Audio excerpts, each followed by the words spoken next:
Hello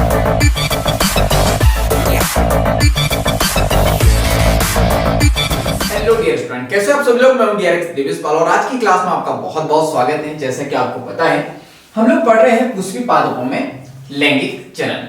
basic हम लोग पढ़ चुके हैं, फ्लावर का डायग्राम भी देख चुके हैं। चलिए तो आज हम लोग बात करते हैं निषेचन पूर्व संरचनाएं एवं घटनाएं। निषेचन से पहले क्या क्या संरचनाएं देखने को मिलेंगी और क्या क्या घटनाएं होंगी, चलो देखते हैं। तो पादप में वास्तविक रूप से पुष्प विकसित होने से पूर्व यहां तय हो जाता है कि पादप में पुष्प आने वाला है।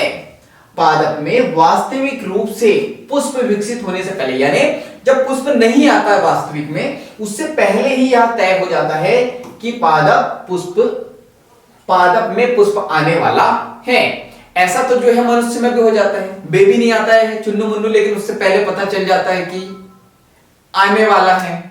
तो वैसे पादप में भी होता है। अनेकों हार्मोनल तथा संरचनात्मक परिवर्तनों की शुरुआत होने लगती है। तो ये मनुष्य में नहीं, प्लांट में भी होता है, जिसके फलस्वरूप पुष्पी आधक यानी फ्लोरल प्राइमोर्डियम के मध्य विभेदन एवं अग्रिम विकास प्रारंभ होते हैं। तो देखो ऐसे ऐसे टर्मिनोलॉजी आ जाती है, टंग अटक जाती है। जिसके फलस्वरूप पुष्पी आधक यानी कि जो फ्लावर है उसका प्राइमोर्डियम यानी कि जो पार्ट है, उसका फ्लावर का जो पार्ट है उसके मध्य विभेदन होने लगता है, वो रैप्चर होने लगता है और अग्रिम विकास प्रारंभ होने लगता है, यानी वो रैप्चर होकर धीरे धीरे ग्रोथ करने लग जाता है। पुष्प क्रम की रचना होती है जो पुष्पी कलिकाएं और बाद में पुष्प को धारण करती है।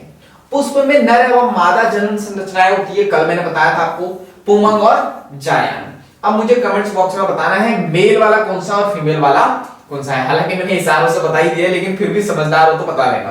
क्लियर है? चलो नेक्स्ट देखते हैं हम लोग। तो आगे हम लोग बात करें यहां पे, तो चलो देखते हैं हम लोग।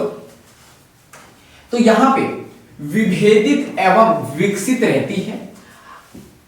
आप याद करें कि पुमंगों से भरपूर पुंकेसरों का गोला यानी कि एक चक्कर नर जनन अंग का तथा जायांग स्त्री यानी मादा जनन अंग का प्रतिनिधित्व करता है। कल मैंने आपको बता दिया था कि यहां पे ये जो जायांग है या तो स्त्री केसर है, ये क्या है, किसको, मादा जनन अंग का प्रतिनिधित्व करेगा।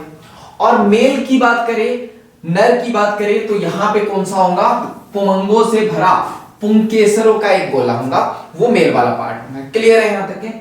चलो आगे देखते हैं। तो अब यहां पे बात करते हैं हम लोग पुंकेसर, लघु बीजाणुधानी तथा परागकण। यहां पे देखो डिटेल में आपको समझना पड़ेगा। पुंकेसर यानी वो एक डंडा, ठीक है, अभी हम लोग देखेंगे। लघु बीजाणुधानी यानी कि परागकण बनने से पहले कुछ बीजाणु होंगे और कैसे होंगे, छोटे होंगे तो लघु कह दिया। धानी का मतलब क्या है, आवरण। क्लियर है? ये देखेंगे। फिर ये तीसरा टॉपिक आएगा हमारा परागकण। तो ये तीन टॉपिक है, एक टॉपिक नहीं है। क्लियर है? चलो तो अब यहां पे हम लोग बात करें, सो 1 मिनट इसको और हम लोग ऊपर कर लेते हैं तो हमको और अच्छे से समझ में आ जाएगा। डायग्राम वगैरह भी बहुत अच्छे से आपको दिख जाएगा। तो देखो चित्र 2.2 कहां गया, 2.2 यही है, ठीक है। कहा एक विशिष्ट प्रारूपिक पुंकेसर दो भागों में विभक्त रहता है, ठीक है। कौन कौन से, इसमें लंबा एवं पतला डंठल तंतु फिलामेंट कहलाता है। देखो कदवा फुट जाता मेरा भी। तो देखो ये जो है तंतु है और कैसा है, डंठल है।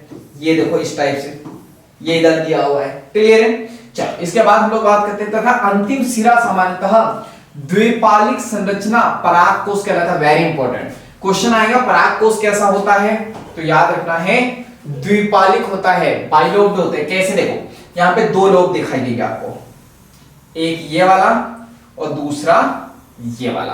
क्लियर है? तो याद रखना बाइलोब्ड होता है।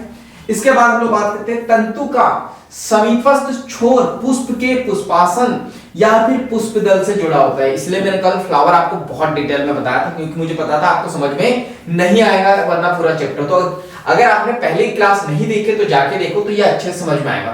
तंतु का समीपस्थ छोर पुष्प के पुष्पासन या पुष्प दल से जुड़ा होता है। ये देखो, तो ये क्या होगा, ये जो डंठल है ये नीचे पुष्प से, ये ऐसा पुष्पासन से जुड़ा रहेगा। क्लियर है? चलो आगे देखते हैं। पुंकेसरों की संख्या एवं लंबाई विभिन्न प्रजाति के पुष्पों से भिन्न होती है, अलग अलग हो सकती है। अगर आप 10 पुष्पों यानी प्रत्येक भिन्न जाति अलग अलग जाति से एक एक पुंकेसर एकत्र करें और उन्हें एक स्लाइड पर रखें तो आप देखेंगे कि इनके आकार में बहुत भिन्नता है। स्लाइड का मतलब क्या होता है, कांच का एक टुकड़ा होता है और माइक्रोस्कोप से उसमें देखते हैं केमिकल वगैरह डाल के, ठीक है। अपने प्रैक्टिकल वगैरह किए होंगे स्कूल वगैरह में या कॉलेज वगैरह में आप करोगे। जो प्रकृति में विद्यमान है, प्रकृति में पहले से विद्यमान है, एक विच्छेदन सूक्ष्मदर्शी से प्रत्येक पुंकेसर का सावधानी पूर्वक अवलोकन तथा स्पष्ट चित्र के माध्यम से विभिन्न पुष्पों में परागकोशों के जुड़ाव एवं आकार की व्यापकता को समझा जा सकता है, ठीक है। बहुत बेसिक सा है। इसके बाद हम लोग बात करते हैं, देखो अभी तक के हमने क्या देखा, तो ये देख लेते हैं हम लोग। ये हम लोगों ने डायग्राम देखा, देखो ये क्या है, परागकोश है, बायलोब्ड है, क्लियर है। देखो क्या से क्या हो गया, तो ये जो है बायलोब्ड है परागकोश।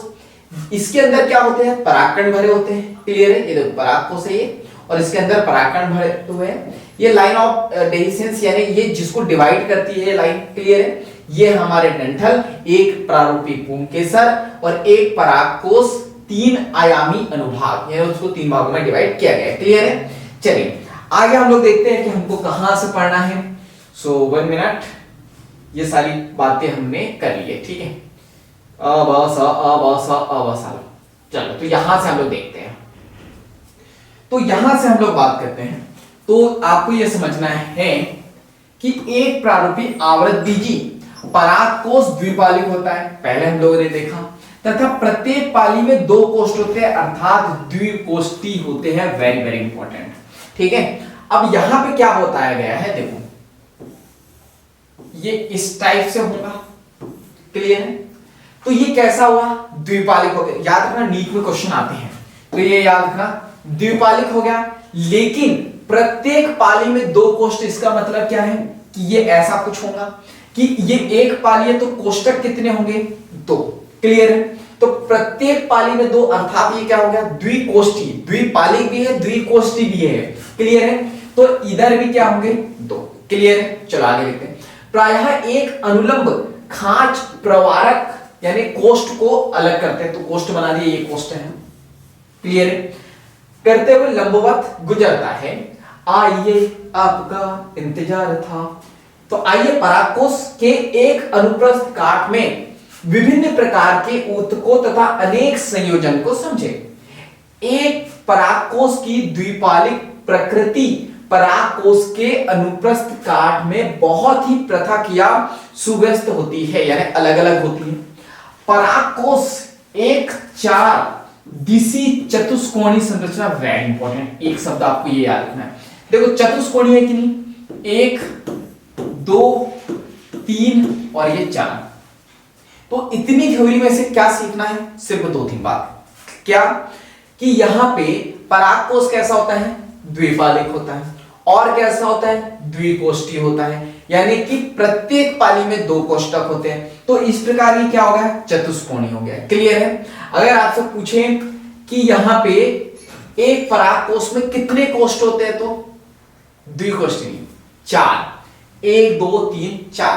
कितनी पालियां होती है, तो 2। नीट में क्वेश्चन आ चुका है, याद रखना, जिसमें 4 कोणों पर, वेरी इंपॉर्टेंट, लघु बीजाणुधानी समाहित होती है, वेरी इंपॉर्टेंट। ये चारों कोनों पे क्या होगा, तो ये याद रखना, इस चारों कोनों पे, ये चारों कोनों पे क्या है, सो 1 मिनट, लघु बीजाणुधानी, यानी कि ऐसे कुछ बीज है जिसकी वजह से आगे चल के परागकण बनेंगे, क्लियर है। तो ये याद रखना, लघु बीजाणुधानी कहां पर है, चारों कोनों पर, क्लियर है। जो प्रत्येक पाली में 2 होती है, क्लियर है। प्रत्येक पाली में कितनी है, 2। यह लघु बीजाणुधानी आगे विकसित होकर, वेरी इंपॉर्टेंट, परागपुट्टी यानी पॉलन सैक बन जाती है, याद रखना। आगे चल के क्या होगा, अभी तो ये लघु बीजाणुधानी है, लेकिन चलो मैं लिख देता हूं। तो यहां पर ये लघु बीजाणुधानी, क्लियर है। ये याद रखना, यही आगे जाकर क्या बन जाएगा, ये बन जाएगा पराग पुटी। क्लियर है? यानी कि इसके अंदर पराग भरे होंगे, अनुलंबवत एक पराग को उसकी एक लंबाई तक विस्तारित होते हैं और पराग कणों से ठसाठस भरे होते हैं। क्लियर है?